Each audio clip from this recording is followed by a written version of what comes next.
감사합니다. 오늘 좀 이렇게 다들 이제 바빠지셔가지고 참 감사합니다. 이렇게 바쁘시고 식사도 못 하시고 그런데도 이 시간에 맞춰서 이렇게 예배 시간에 달려와 주셔서 참 감사합니다. 오늘은 우리 마태복음 17장 1절로 13절까지의 말씀으로 마태복음 67번째 시간입니다. 함께 나누실 말씀의 제목은 이미 그러나 아직이라는 제목으로 우리가 많이 얘기했죠. already but yet 이런 거. 그 이제 이미 그러나 아직 함께 보도록 하겠습니다.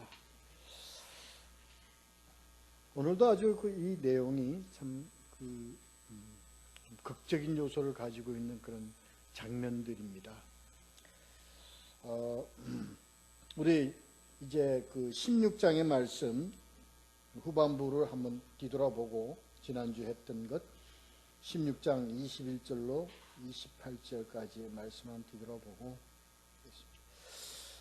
이제 예수 그리스도가 이제 예루살렘에 가서 제사장들과 서기관들에게 고난을 받아 죽임을 받고 제3일에 나야 하리라 하는 것을 이제 제자들에게 비로소 말씀을 하는 이 내용의 말씀이 바로 예수 그리스도가 구약의 율법에서 제시한 그 죄 사함에 대한 사역을 이웃을 위해서 이 죄 사함에 대한 사역을 몸소 다 치르시기 위해서 예루살렘으로 올라간다 하는 내용의 말씀을 나눴죠.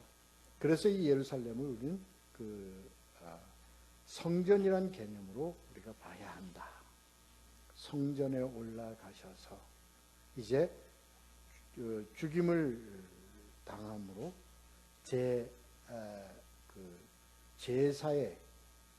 제사를 드리는 그 역할을 이제 하셔야 돼. 그 사역을 하셔야 돼. 그래서 우리가 예수께서 내가 율법을 폐하러 온 것이 아니라 완성시키러 오셨다. 온전하게 하려 오셨다. 하는 그런 내용의 의미를 이 말씀 속에서 우리가 찾고 깨달아야 합니다. 그래서 그 율법의 완성이라는 그 의미는 바로 뭐예요? 구약에서 인간의 죄를 제사, 여러 짐승을 통해서 하는 형식적인 제사가 아닌 참 제사, 예수 그리스도가 단번에 제물이 되어서 제사를 드림으로 하는 완성. 그래서 이것이 마태복음 17장 51절이었나요? 휘장이 찢어짐으로 인해서 성전으로서의 역할을 다 완성시킨 그런 내용을 함께 우리가 보았습니다. 그래서 제3일에 부활하는 것까지 이 사역을 위해서 이제 예루살렘에 올라간다 하는 것을 함께 나누었죠. 이 베드로가 항변에서 이제 안 된다. 절대 그런 일이 있을 수 없다 하는 걸로 항변을 했습니다. 이것은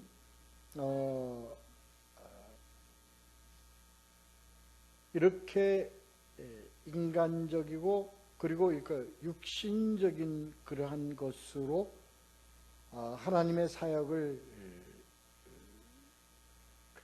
방해한다 그러나 하는 것은 바로 이건 인간의 그러한 이성과 인간의 감정을 수단으로 한 사단의 그런 조종이다 하는 것을 우리가 여기서 이제 예수님이 바로 지적해서 말씀하셨습니다. 그래서 베드로 보고 사단아 물러가라 이렇게 얘기했죠. 그래서 왜 사단아 물러가라 했느냐? 왜 사단 취급을 했냐? 바로 뒤에 그 다음에 뭔 얘기 있습니까? 네가 넘어지게 하는 자다 이렇게 그렇습니다. 그렇게 우리가 함께 나누었죠. 그러면서 아주 중요한 우리 이러한 예수 그리스도를 우리가 따라가고 믿음의 우리가 참된 신앙인으로서의 삶을 살아가려면 바로 예수님이 말씀하신 자기를 부인하고 자기 십자가를 지고 나를 따를 것이라 하는 것으로 함께 말씀을 나누었죠. 그런데 이것이 바로 예수님이 이제 심판날, 결산할 때 할 그게 뭐예요? 바로 행함대로. 이게 행함대로다. 이게 하나님께 이것을 가지고 결산을 보겠다 하는 내용입니다. 그래서 우리가 그리스도인들로서 우리가 행하는 이 참된 행함이라는 게 뭐냐? 믿음의 행함이라는 건 바로 뭐냐? 예수님 말씀하신 대로 자기를 부인하고 자기 십자가를 지고 예수님을 따라가는 것이다. 예수님을 따라가는 게 어떻게 따라가는 거냐? 바로 말씀을 쫓아가는 것이다. 이것을 우리 함께 나누었습니다. 그래서 이러한 것이 바로 뭐예요? 예수님이 말씀하신 이 목숨을 구하는 자는 목숨을 잃을 것이고 목숨을 잃고자 하는 자는 목숨을 얻는다 하는 이러한 내용의 말씀 중에서 그 목숨에는 바로 우리가 인간의 그 생각하는 그 육신의 그 목숨을 얻으려고 하면 영혼까지 다 잃어버려요. 그런데 우리가 육신의 이것을 자기 십자가를 지고 자기를 부인하고 이것을 바로 뭐냐? 목숨을 잃고자 하는 것이다.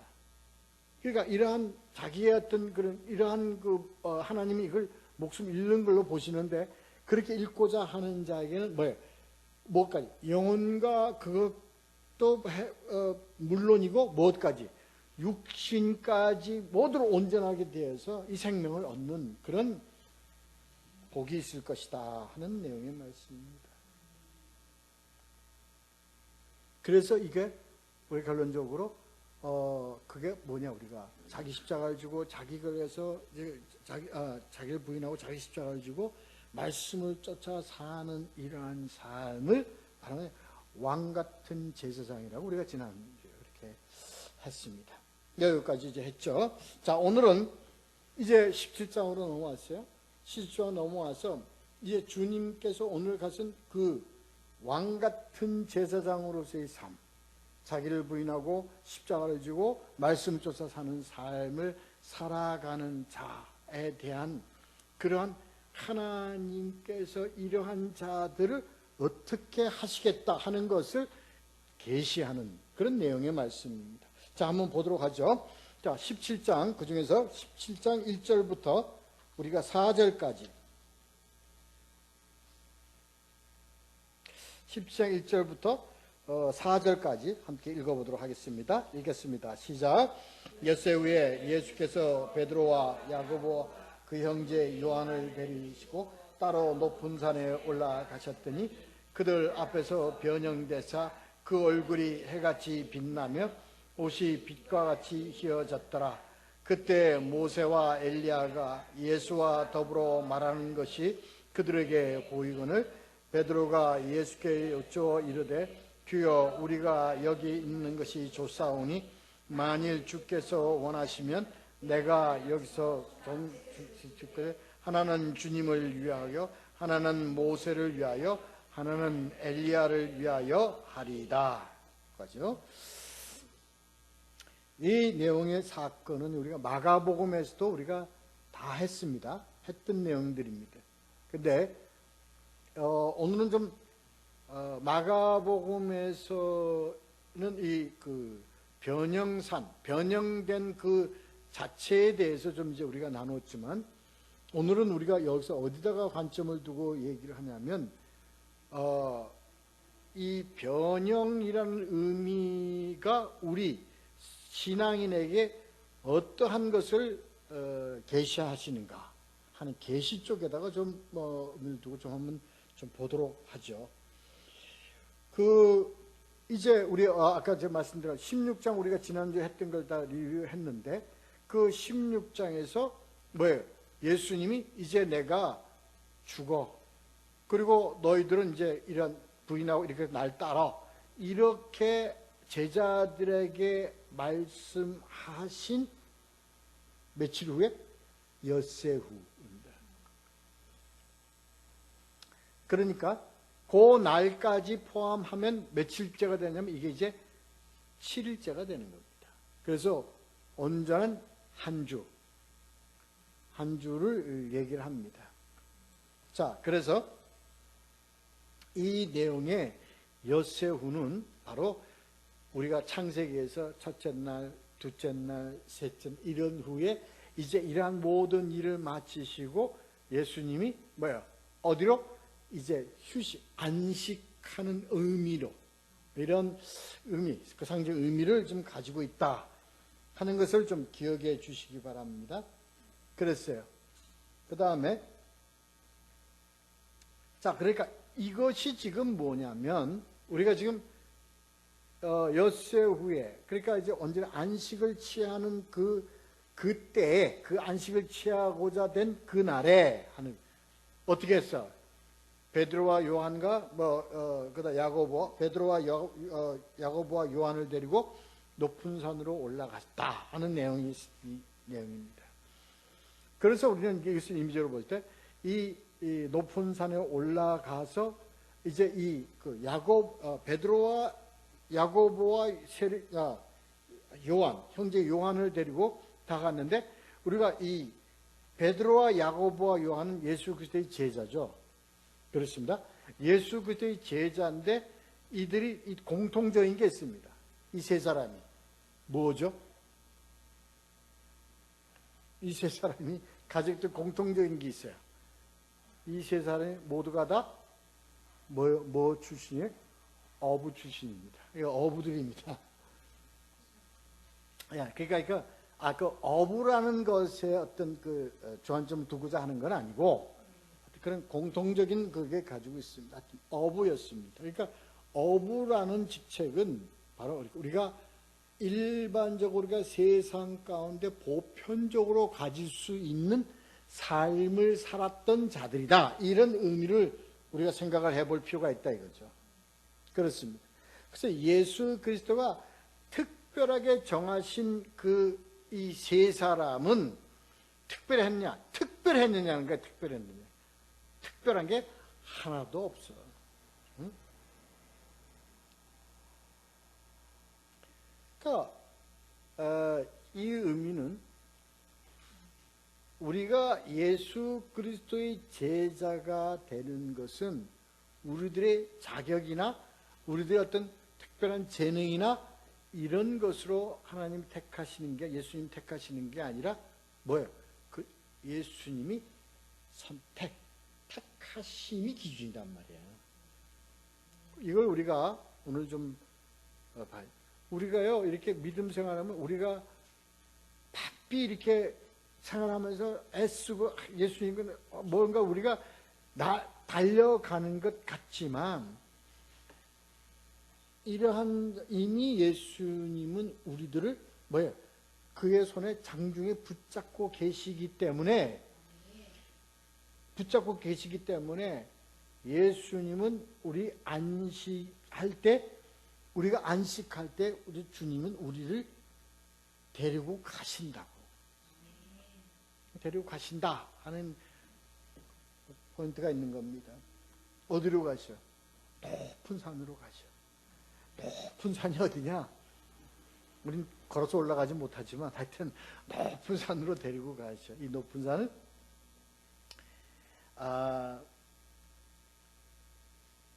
헬몬산으로 추정이 되는 산입니다. 이게 이제 그 주석에는 이제 헬몬산으로 이게 우리 시편 133편에 나오는 산이 헬몬산입니다. 헐몬산이라고 헬몬산이라 그렇습니다.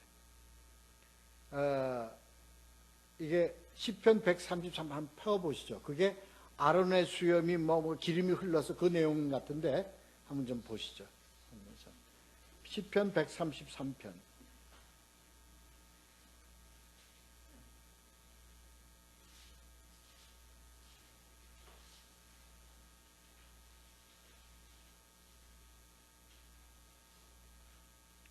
맞습니까? 그거죠.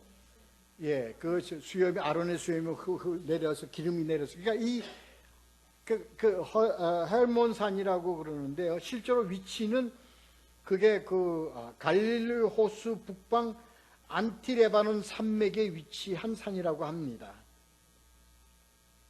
이 산의 중요성은요, 이 산에서 이스라엘 전 땅에 물을 공급한다고 합니다. 항상 거기엔 눈이, 이 얼음, 눈이 이렇게 꽉 쌓여 있어서 그쪽으로 이 요단강을 흘러내려서 요단강을 통해 가지고 이스라엘 전역에 물을 공급하는 중요성을 가지고 있다고 합니다. 그래서 이 산은 구약에서는 헬몬산이라고도 하고 시온산이라고도 했다. 신명기 4장 48절. 그리고 이 산을 베드로는 어떻게 표현했느냐? 베드로 후서 1장 18절에 거룩한 산으로 표현을 했습니다. 그 자기가 형제들과 함께 거룩한 산에 올라가 이 변형된 이 경험을 한 것을 기록했을 때 거기엔 베드로는 그것을 거룩한 산으로 명시를 했습니다. 이제 우리가 지금 이것을 이렇게 쭉 하는 것은 이 산은 산 이름이 중요한 게 아니라 산 그게 중요한 게 아니라 이 거룩한 이 높은 산이란 이 장소는 어느 장소냐? 바로 하나님이 예비한 장소다라는 것으로 우리가 기억을 해야 합니다. 그래서 그곳으로 이제 예수님이 데리고 올라가십니다. 그렇죠? 그렇습니다. 데리고 올라가셨는데 이제 2절에 보면 그들 앞에서 변형대사 하는 겁니다. 이 변형 사건을 가지고 우리는 이것을 어떤 뭐라고 그러나 이걸 좀 아주 기이하고 신비한 한 사건으로 우리가 해석하는데 절대 이건 신비한 사건이 아닙니다. 이 신비한 요 내용이요. 앞에 예수 그리스도가 제자들에게 얘기해서 뭘 했습니까? 내가 죽어서 사흘 만에 내가 부활할 것을 3일 날에 다시 살아날 것에 대한 그것을 이제 제자들에게 보여주는 겁니다. 실제로 보여주는 것입니다. 그러니까 이건 변형대사의 이 변형은 부활한 후에 예수 그리스도의 육신을 보여주는 겁니다. 몸을 보여주는 겁니다. 그래서 이것은 무슨 몸? 신령한 몸이라는 얘기입니다. 우리가 이렇게 예수 그리스도의 그 부활을 보고서 우리가 그 부활의 참된 실체를 우리가 알므로 우리가 뭐가 생겨요? 부활에 대한 소망을 갖는 거예요. 약속입니다. 이걸 지금 보여주는 겁니다. 이 보여준 것은 이것이 예수 그리스도가 이제 마태복음 27장 거기서 십자가에 못 박혀 죽으시고 사흘 만에 부활하셔서 제자들 앞에 나타나는 것을 미리 지금 보여주신 거예요. 아시겠습니까? 그렇습니다.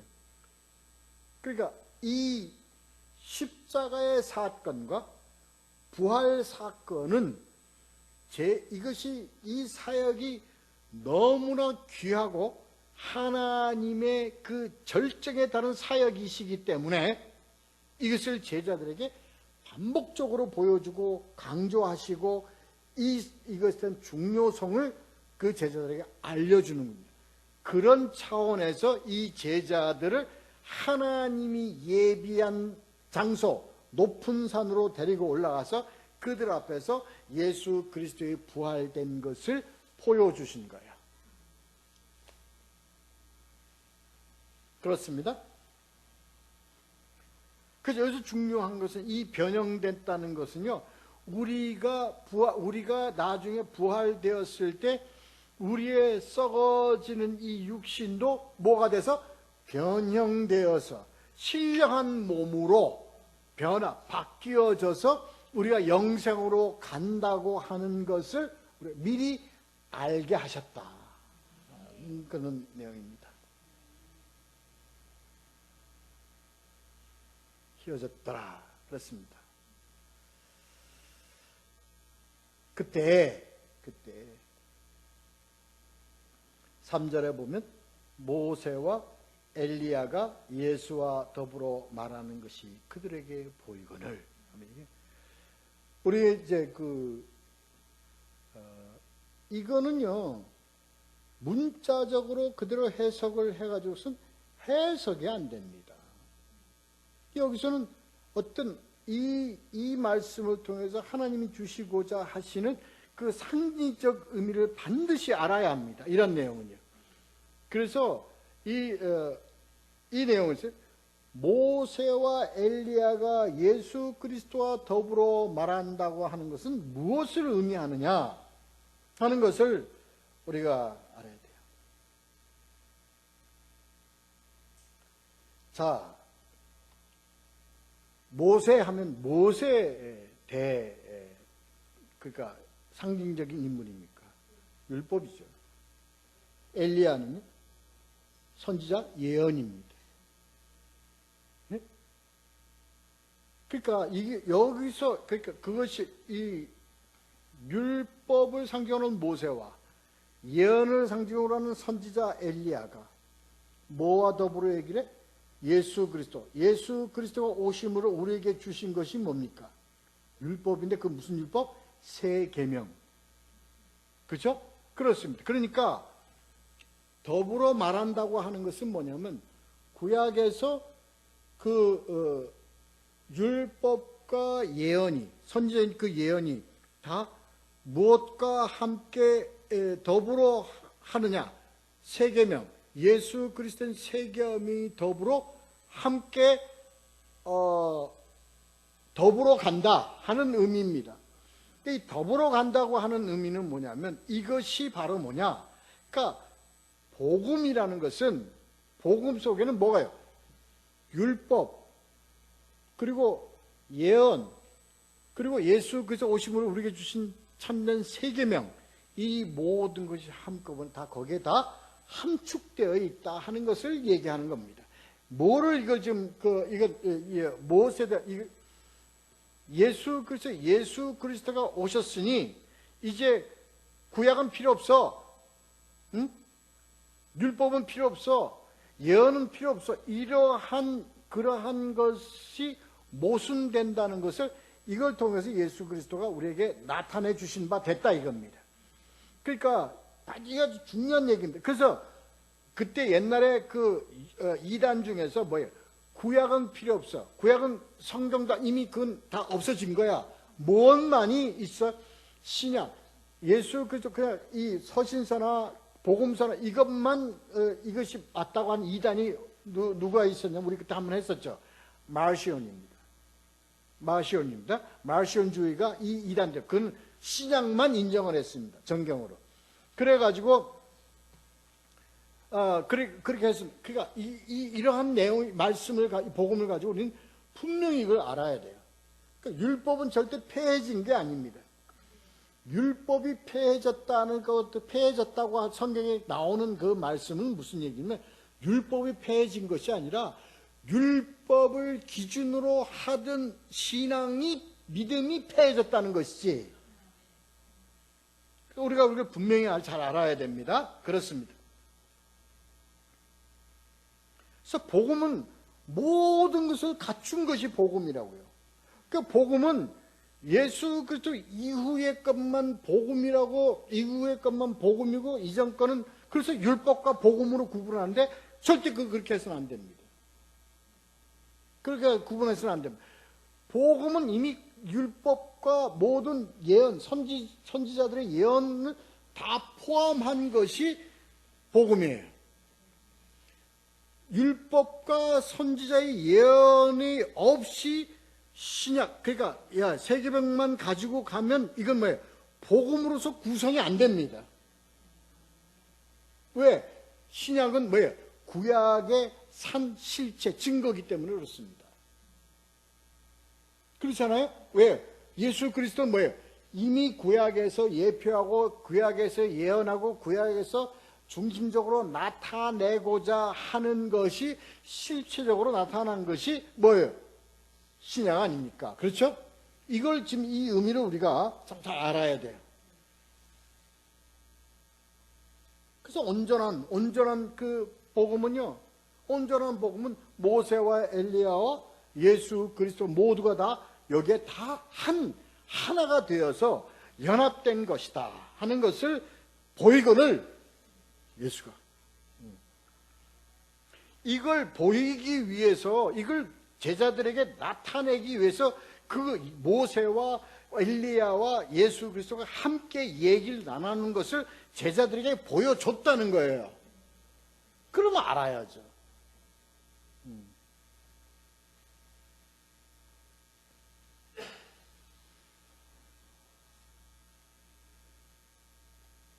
자, 그러니까요, 봤어요.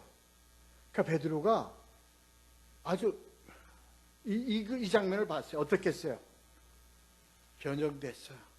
광채가 나. 뭐 광채가 나는지 안 돼, 기록은 안 돼 있지만 하여튼 뭐 빛났다, 빛과 같이 휘어졌더라 그러니까 광채가 났겠지.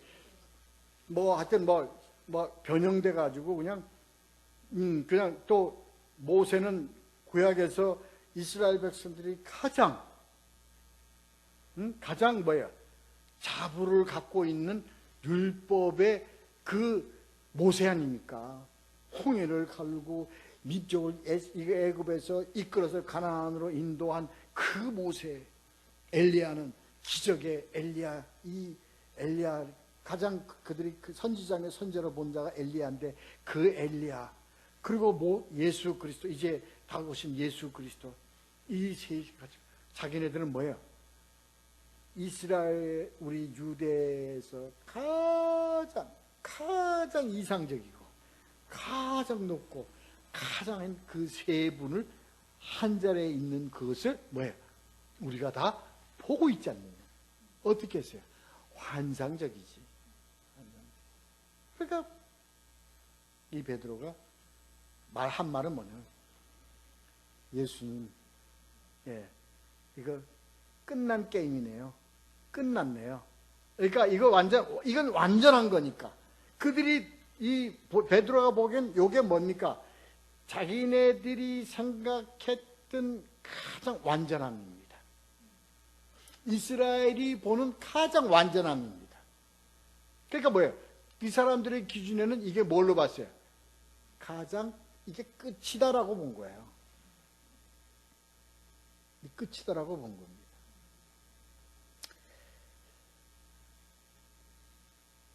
그러니까 그 자들하고 우리하고 같이 있는데, 그 모세와 엘리야와 예수 그리스도가 같이 있는데, 이들에게 뭐예요?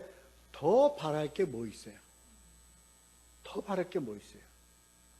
아니, 이들은요, 지금 예수님보다도 누구에 더 무게가 실렸을까요? 모세하고 엘리야에 더 무게가 실렸습니다. 그러지 않았습니까? 왜? 그들은 이미 그들은 전승을 통해서, 이미 구약을 통해서 이 유대의 가장 여기까지 오게 한 가장 유대에 주축된 인물이 누구예요? 모세예요? 엘리야예요? 지금은 예수는, 자기들 예수가 와갖고 기적 행한 밖에 더 있습니까? 이스라엘 300만 되는 그 이스라엘 백성을 이끌고 이 탈출해서 가나안까지 인도하고 이러한 대역사를 이루지는 않았잖아요, 예수가. 그러니까 베드로와 이 요한과 야고보 이 자들에게는 뭐예요? 오히려 모세와 엘리야가 더 무게 중심이 있었는지도 모르죠. 그러니까 이들은 끝났다고 생각을 하는 거예요. 이게 끝이라고 하는 거예요. 그래서 이 베드로가 뭐라고 얘기했냐? 초막셋을 짓자, 이렇게 된 겁니다. 이 초막이란 말이 왜 나왔냐면요, 이 유대교 절기에 그 장막절, 장막절은요, 이게 장막절의 의미는 바로 뭐예요? 종말 신앙에서의 그 상징을 하고 있는 그런 절기입니다.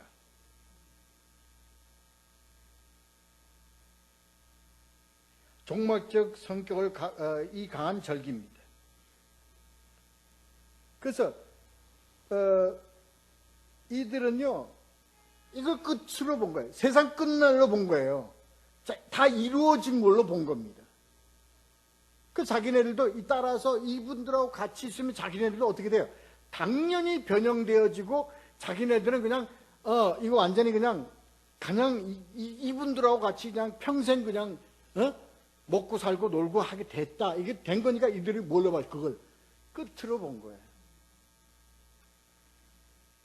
자, 여기 잘 제가 이걸 자꾸 반복적으로 설명을 드리는 이유가 있습니다. 이게 그 신앙인들의 이게 뭡니까? 아주 왜곡된, 잘못된, 잘못됐다고 보기에는 그리고 이게 뭐예요? 우리에게 마약 같은 그런 환상적 도취에 빠져서 가는 신앙의 모습을 나타내 보이는 거다 이겁니다. 그래서요, 이 신앙인들 중에서요, 경건주의자들 이렇게 보면요, 싫어요. 세상 사람들하고 살기 싫어요. 세상에 집 밖에도 나가기 싫어요. 그러니까 집안에 꼭 앉아가지고 골방에 앉아가지고 주님 환상 보면서 자기 도취에 빠져서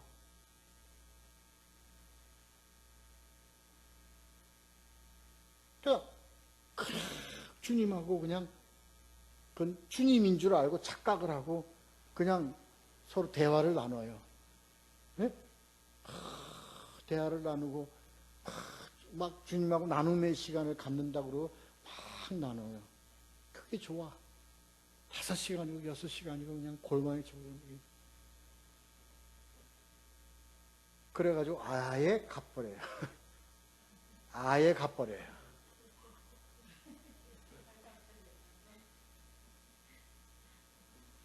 이렇다니까, 이 신앙이라니까.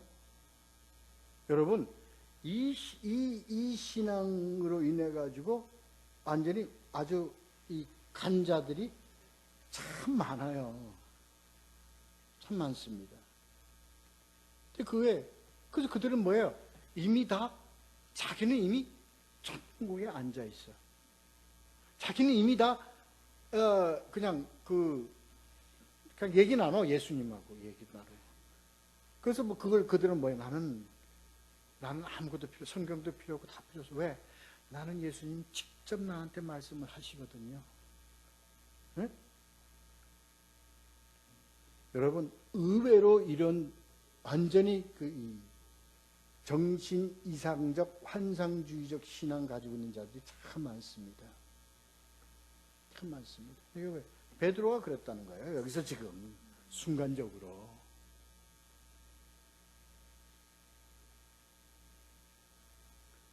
이것의 대표적인 그런 신앙의 모습이 우리나라가 한때 무슨 신앙? 기도원 신앙이 그랬다는 겁니다.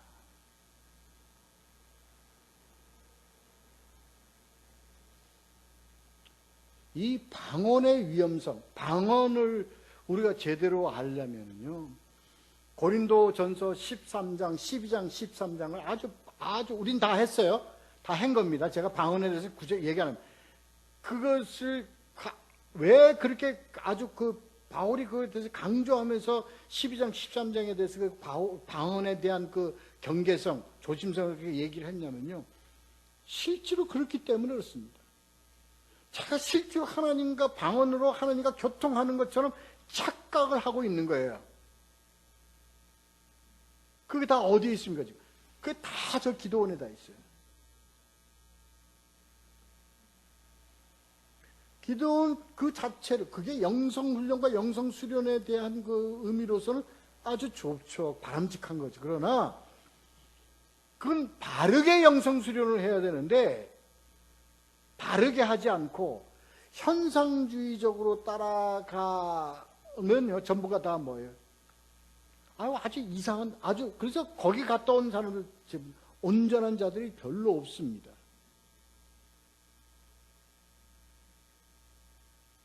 그래서 다 이단 뿌리들, 이단 줄거리들이 전부가 다 그런 쪽에서 다 나온 겁니다. 그런 쪽에서.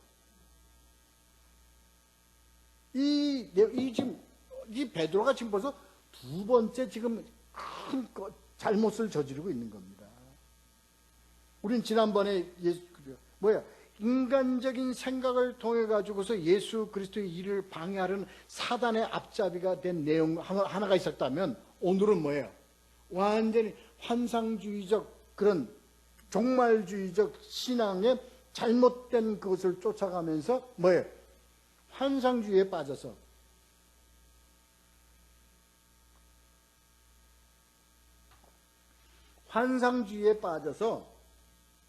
지금 이게 간다는 거. 이걸요, 얼마나 좋아. 예수님, 변형돼서 이렇게 이 내용을 좀 정확하게 우리가 알아야 합니다. 이걸 예수님이 우리에게 왜 보여주셨는지, 제자들에게 왜 보여주시는지 그 의미를 우리가 분명히 알아야 돼요. 그 다음에 그게 나온다고, 그 다음에 내용이. 그랬어요. 그래서 뭡니까? 여기 그냥 눌러 앉겠다는 겁니다. 베드로는. 우리가 여기서 눌러 앉읍시다.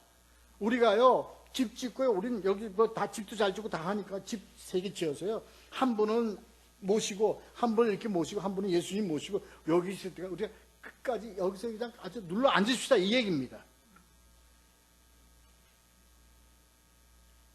이게 종말 신앙의, 이게 얼마나 위험합니까?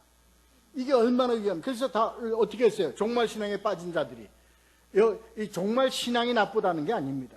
종말 신앙에 매여 있는 자들이 다 어떻게 돼요? 아무것도 필요 없어. 그러니까 뭐예요? 재산 다 팔아. 응? 자식 다 그냥 지갈 길 가라 그래. 뭐까지 버려? 그냥 마누라까지 버려. 마누라는 또 남편도 버려버려. 그럼 어떻게 해? 모든 거 다 팔아가지고 어떻게 해? 그냥 몇 년 몇 월 며칠 날 들림받아 올라갈 거 대별 한 자리에 모여서 기도하고 찬송하고 이래요. 이런 겁니다. 이런 겁니다.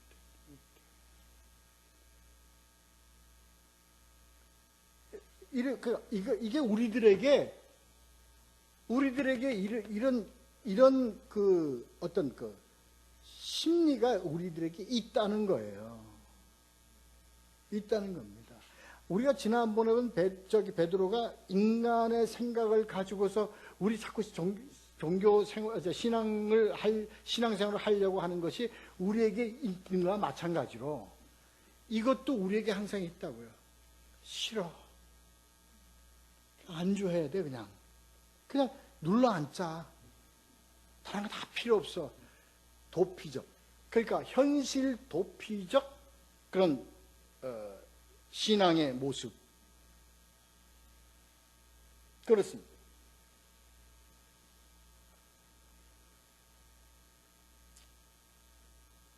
이것은 분명히 합니다. 이것은 예수님이 이 내용의 말씀을 이 사건에 대한 참된 우리에게 주시는 참된 의미는 이겁니다. 택함 받은 자는 성경에 기록된 의미의 실체를 뭘 통해서? 성령을 통해서 경험하게 된다는 것을 계시하는 의미지. 다시 택함 받은 우리는 성경에 계시된 이 모든 기록된 의미의 실체를 우리는 뭘 통해서? 예수님 직접 우리를 데리고 올라가. 예수님 우리를 직접 데리고 올라가는 건 뭘 의미하는 겁니까? 성령이 우리를 인도해서 경험하게 될 것을 제시한다. 이겁니다. 그러니까 이것을 집약적으로 얘기한 것이 요한일서 1장 1절입니다.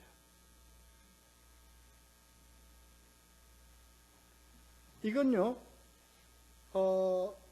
요한이 예수 그리스도를 직접 봤다고 이걸 이렇게 해석을 한다고 하는데 저는 그렇지 않습니다.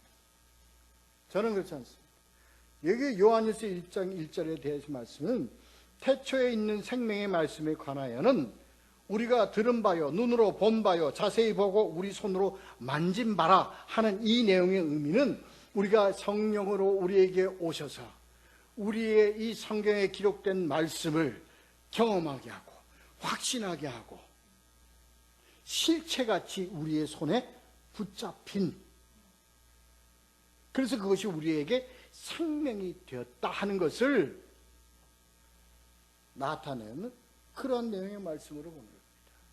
어떻게 된 것? 예수 그리스도가 우리를 데리고 올라가 예수 그리스도의 신령한 부활된 예수 그리스도를 말씀을 통해서 우리가 확신을 갖게 되고, 거기에 따라서 우리가 우리의 소망이 이루어질 것에 대한 그러한 확신을 가지고 살 것에 대한 뭐예요? 예수 그리스도의 우리에게 주시는 그 인도하심, 복주심, 이러한 의미의 말씀이라는 것을 오늘 이 말씀 통해서 우리가 깨달아야 합니다.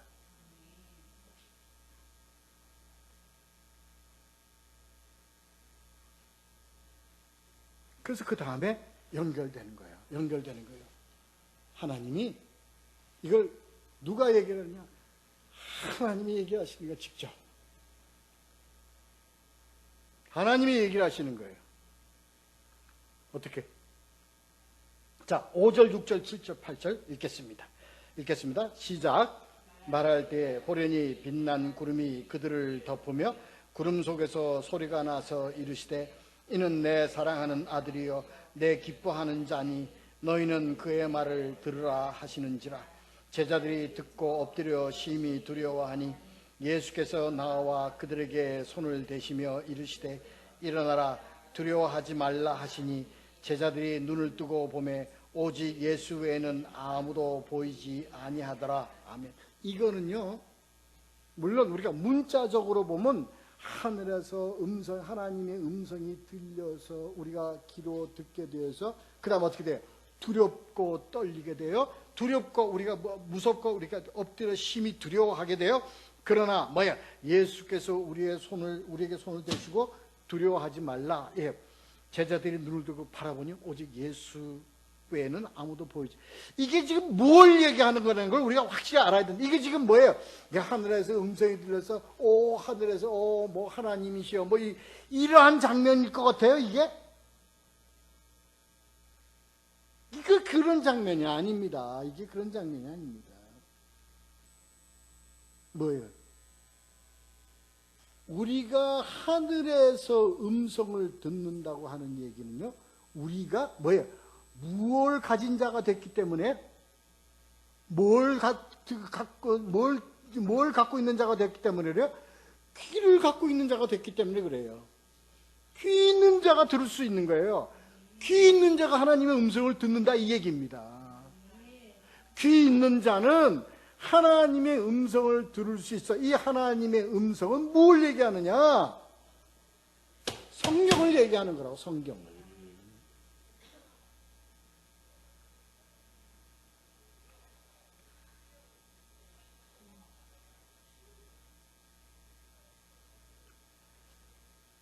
아니, 예수님이 그런 신비한 현상을 하늘에서 소리가 들려서 뭐 하늘 문이 열고 하나님의 음성이 직접 들려갖고 뭐 이러한 신비적인 걸 우리 그 성도들에게 이렇게 뭐 이렇게 나타내기 위해서 이 기록이 이렇게 이루어지게끔 하셨겠어요?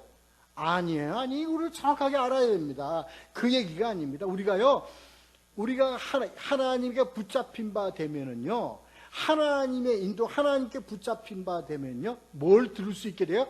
하나님의 음성을 들을 수 있게 돼요. 하나의 성경을 통해서 하나님께서 설교를 하든 뭘 하든 하나님이 주시는 이 말씀을 우리가 그걸 듣고 이해하고 깨달을 수 있다, 이 얘기입니다. 뭘 깨달아? 내가 세상을 이처럼 사랑해서 내 아들을 보내서 내 아들을 보고 믿고 믿는 자마다 영생을 얻게 할 것을, 그 뜻을 우리는 깨닫는 거예요. 그래서 예수님, 하나님의 무슨 음성? 이는 내 사랑하는 자요 내 기뻐하는 자다 하고 하는 음성을 우리가 말씀을 통해서 깨달을 수 있다, 이겁니다. 언제? 이 말씀은요 변함없어. 그래서 이 말씀이 어디에 또 나와요? 어디에 이 말씀이 또 나옵니까? 세례 받을 때 하늘에서 하나님 음성이 들리는데 똑같은 말씀 하시는 거예요. 이는 내 사랑하는 자요 내 기뻐하는 자다. 내 사랑하는 아들이요 내 기뻐하는 자다 하는 그 똑같은 말씀이 이 성경에 변함없고 끊임없는 변함없는 그 말씀이 우리를 하나님의 복을 허락하여 주셔서 주시는 그 말씀을 들어서 그 말씀 그대로 우리가 깨닫고 소유할 수 있게 되면 우리가 어떻게 돼요? 우리는 두려워요. 너무 우리는 두려워져요. 고개를 들 수가 없어요.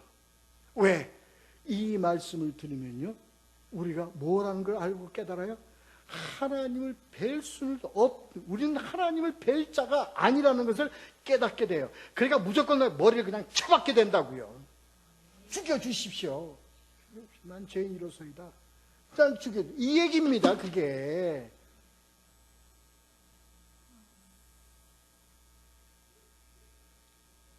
내가 어떻게 하나님의 말씀을 전할 수 있는 자가 돼요? 아닙니다. 주여, 감당할 수 없습니다. 나는 하나님의 말씀을 받들 자격이 없는 자입니다. 하나님, 주의 말씀을 먹고 이렇게 나로 알게 하시고 나로 이렇게 깨닫게 해주시다니요.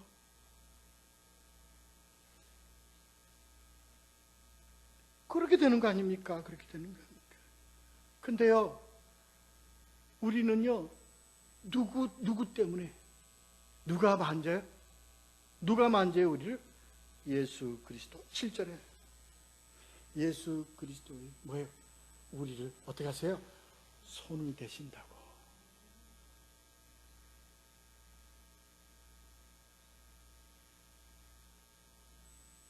이게 예수 그리스도가, 성령님이 예수 그리스도의 이름으로 우리를 타치해 가시는 겁니다. 우리를 붙잡고 가시는 겁니다. 우리를 인도하시는 겁니다. 그러면서 항상 우리에게 주시는 말, 내가 너와 함께 있으니 잘 담대하라, 두려워하지 말라, 이겁니다. 평안하라, 내가 너와 함께한다.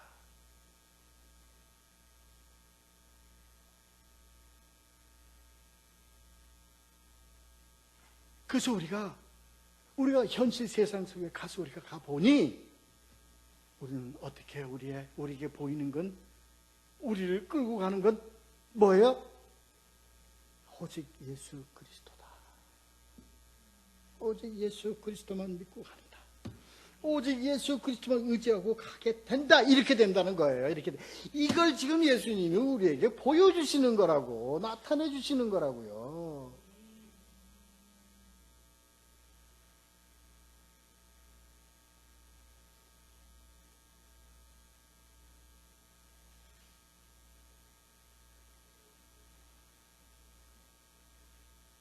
갈라디아서 우리가 1장 12절에서 했잖아요.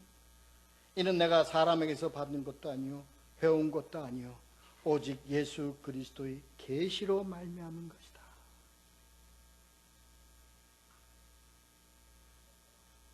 그렇습니다. 이거 아니겠어요? 그 얘기입니다. 그래서 앞에 이렇게 됐기 때문에 앞에 뭐가 나왔어요? 모세가 나왔어요. 엘리야가 나왔어요.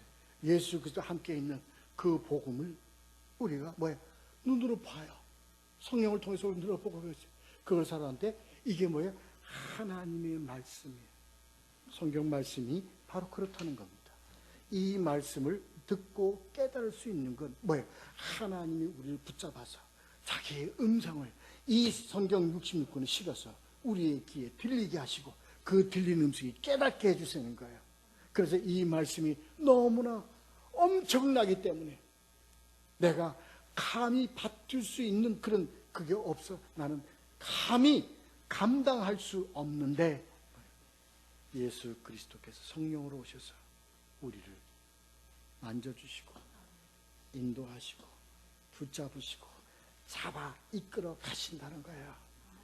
그러므로 우리의 삶은 담대해지고요, 두려움 없게 되고요, 오직 예수만 바라보고 가게 된다.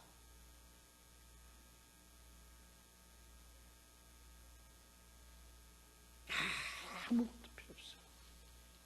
우리의 신앙이라는 것은 가지고 하지 마.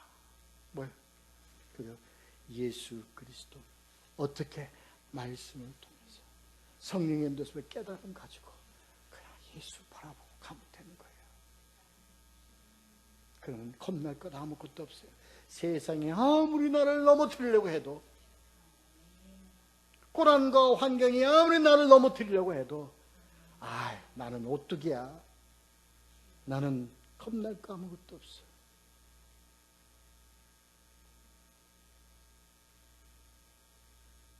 예수 빼고 다 덤벼. 이렇게 되는 거예요. 예수 빼고 다 덤벼. 이렇게 되는 거예요. 감사하죠. 자, 우리 9절부터 13절까지 읽고 마치도록 하겠습니다. 읽겠습니다. 시작. 그들이 산에서 내려올 때 예수께서 명하여 이르시되 인자가 죽은 자 가운데서 살아나기 전에 본 것을 아무에게도 이르지 말라 하시니 제자들이 물어 이르되 그러면 어찌하여 서기관들이 엘리야가 먼저 와야 하리까 하나이까? 예수께서 대답하여 이르시되 엘리야가 과연 먼저 와서 모든 것을 회복하리라? 내가 너에게 말하노니 엘리야가 이미 왔으되 사람들이 알지 못하고 임으로 대우하였다. 인자도 이와 같이 그들에게 고난을 받으리라 하시니 그제서야 제자들이 예수께서 말씀하신 것이 세례 요한인 줄을 깨달으니라. 아멘. 이게 뭡니까? 이게 지금 이걸 다 보고 왔어요. 우리가요 말씀을 보면서 말씀을 통해서요 우리가 담대해졌어요. 다 그게 됐어요. 모든 게 다 해결됐어요. 이제 겁날 게 아무것도 없어요. 응? 세상 나갑니다. 세상 우리를 넘어뜨리려고 해요. 예수 그리스도를 소유한 우리를 무시해요. 경히 여겨요. 그래서 우리는요 역시 세상에서 어려움을 당하게 돼 있어요. 그 얘기입니다. 그 얘기입니다.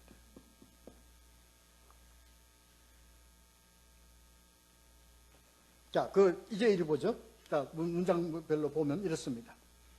자, 지금 17장 9절에서 아무에게도 말하지 말라고 한 내용은요, 우리 16장 20절에서 봤죠? 그런 일이 그대로 있습니다. 왜냐면요, 이게 이만큼, 이걸 반복하는 것은요, 이만큼 십자가에서 죽으시고, 그 다음에 사흘 만에 부활하실 것이 얼마나 하나님 측면에서 볼 땐 얼마나 중요한 사역인가 하는 것을 강조하기 위한 겁니다. 그러니까 인자가 죽은 자 가운데서 살아나기 전 부활까지 얘기하는 겁니다. 그때까지 이거 이야기하지 마. 아무도 들어도 모르고 들으면 말하는 너희까지 완전히 정신병자로 몰려서 너희들 다 잡혀가. 하지 마. 이겁니다. 자, 그런데요 제자들이 벌써 의문을 갖고 있습니다. 자기네들이 알고 있기에는 우리가 우리가 조상으로부터 얘기 듣고 그에게 기록된 말씀에 의하면 말라기서 3장 1절 4장 5절에는 분명히 메시아가 오기 전에 누가 온다 그러냐? 엘리야가 온다고 기록되어 있습니다. 그렇게 돼 있는데, 그러면 당신이 메시아인데 왜 엘리야가 먼저 안 옵니까? 안 왔습니까? 이 얘기입니다. 예? 이 얘기입니다. 그 이해가 되시죠? 그렇게 해서 지금 그런 걸 당신이 메시아라는 걸 우리가 증명할 길이 없지 않습니까? 이 얘기예요. 그러니까 예수님이 대답해서 이미 왔다 임마. 예? 너희들이 몰라서 그러지 이미 엘리야 왔어. 그게 누구예요? 그게 누구예요? 세례 요한이지. 너희들이 왔는데 너희들이 모르는 거 아니야. 그래서 이미 그 길을, 그래서 그 세례 요한이 와가지고 자기 입으로 뭐라고 그랬어요? 나는 예비하는 자다 그랬어요. 그의 길을 평탄하게 하는 자다. 이 평탄하게 하는 자라는 뭐라면 예언된 그 말씀을 그대로 이루어 간다. 경작을 하는 그런 관계다. 이런 내용을 얘기하는 겁니다. 근데 세례 요한이 와서 어떻게 됐어요? 엘리야가 이미 왔을 때 사람들이 알지도 못하고 임의로 대화했다는 게 뭐예요? 그를 아주 거지 새끼로 봤다 이 얘기예요. 물론 따르는 자들은 따랐지만 그가 특별하게 무슨 대우해 준 것도 없고 한 것도 없고 한 것도 없어. 아무것도. 결국은 그건 뭡니까? 감옥에서 그냥 목 날라갔잖아요. 그런데 그것이 이미 엘리야 왔어. 근데 내가 왔어. 그러니까 내 앞에 온 엘리야도 그렇게 수모당하고 그렇게 갔는데 똑같이 나도 그렇게 십자가 고난을 받고 죽는 것이 마땅한 것이다 이 얘기입니다.